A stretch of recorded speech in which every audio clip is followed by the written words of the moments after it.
Distinguished colleagues, my name is Hon Nnolim John Nnaji. I represent in Kano East and West Federal Constituency. I'm from Enugu State. Mr. Speaker, I come under Order 8, Rule 4, on a motion on a matter of urgent public importance to move a motion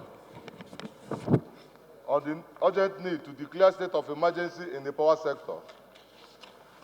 Mr. Speaker, distinguished colleagues, I also move for the suspension of our relevant rules to enable me to move this motion. I so move.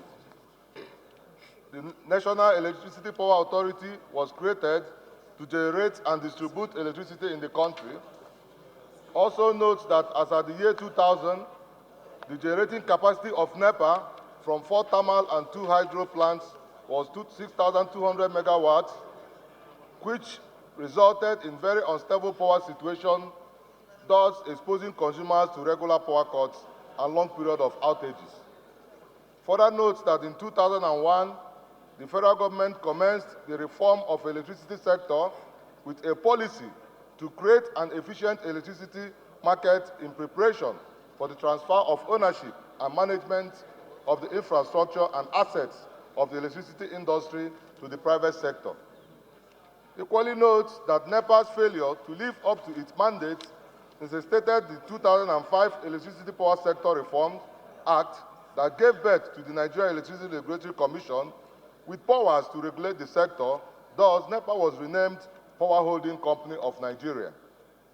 Aware that in recent years, electricity supply has become very significant owing to the seemingly indispensable role it plays in every facet of our lives.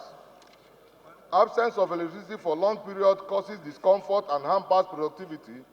It's also a known fact that electricity consumption has become a parameter by which the standard of living as well as the level of industrialization of nation is measured. Further aware that currently there is an ongoing failure of the sector to provide adequate electricity supply to domestic households and industrial producers, despite being a rapidly growing economy. Only a limited number of Nigeria's population is connected to the energy grid, while power supply difficulties are experienced around the country most of the time. At best, average daily power supply is estimated at 4 hours, although several days can go by without any power at all. We are having a serious decline in power generation. Thus, the idea of our great nation generating 2,000 to 3,000 megawatts or less is highly unacceptable considering the electricity dependence. Recognize that power supply difficulties cripples the agricultural, industrial, and current economic development in Nigeria. The power supply crisis is complex. It stems from a variety of issues that have been ongoing for decades. Most Nigerian businesses and households now resort to diesel fuel generators to supplement the intermittent power supply.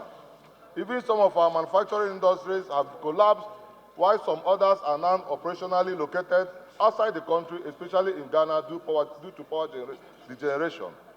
Observe that we should take advantage of this peculiar endowment of nature to our Nigerian environment and also harness the various alternative and viable sources of energy in Nigeria like solar, coal, wind turbine, gas turbine, hydroelectric dam, including mini-grid and renewable energy options available in Nigerian regions to enhance our current and pitiable state of electricity.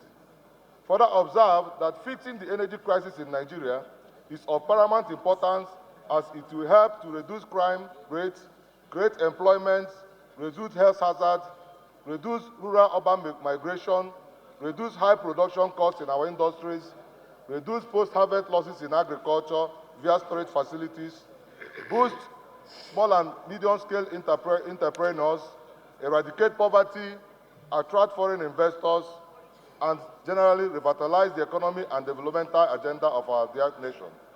Concerned that on the 7th of January 2020, the current Minister of Power, Honorable Salim Maman, made some remarks on the failures and intangible results of the immediate past Minister of Power in resuscitating the power sector despite the huge financial resources invested into it.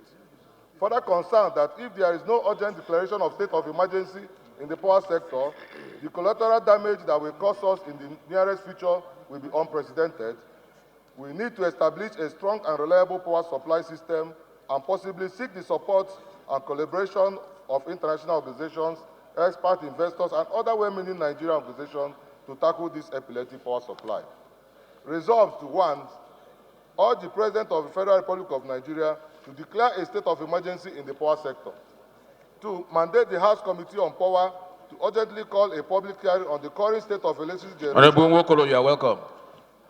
Urgently call on a public hearing on the current state of electricity generation, transmission, and distribution to evaluate the real problems and come up with ideas on how we can expand our energy sources beyond hydro and gas to include solar, coal, and other renewable sources of energy.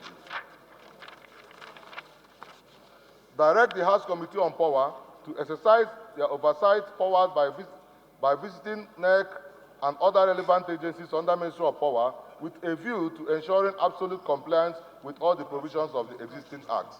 4, further direct the House Committee on Power and House Committee on Legislative Compliance to ensure prompt implementation of this motion and report back to the House within 6 weeks for further legislative actions. I so move.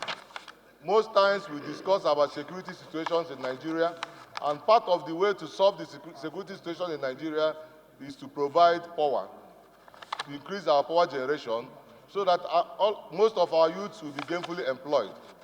If we don't have, it's not acceptable when we generate about 3,000 megawatts with a population of over 200 million Nigerians, and we're generating between 3,000 to 4,000 megawatts. Mr. Speaker, it is not acceptable, and I believe that if we can increase our power generation to up to 20,000 megawatts, and considering the fact that the federal government not long ago, they are talking about foreign loans. If you can invest part of the money in power generation, I believe that we can go far in tackling the issue of unemployment in Nigeria that is affecting all of us here. Most of us every morning we receive calls from our constituents requesting to be employed, requesting for employment, and the population we have, naturally, the government cannot employ. In an economy that is moving forward, the government employs only not more than 20%. The private sector takes care of over 80%. But in Nigeria, government takes care of over 80%, while the private sector takes care of less than 20%. The reason is because we're not generating power.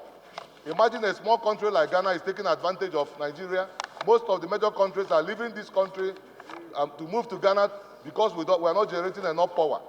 So, Mr. Speaker, I'm appealing that this motion should be taken seriously so that we can actually see what we can do in solving our problem and create jobs.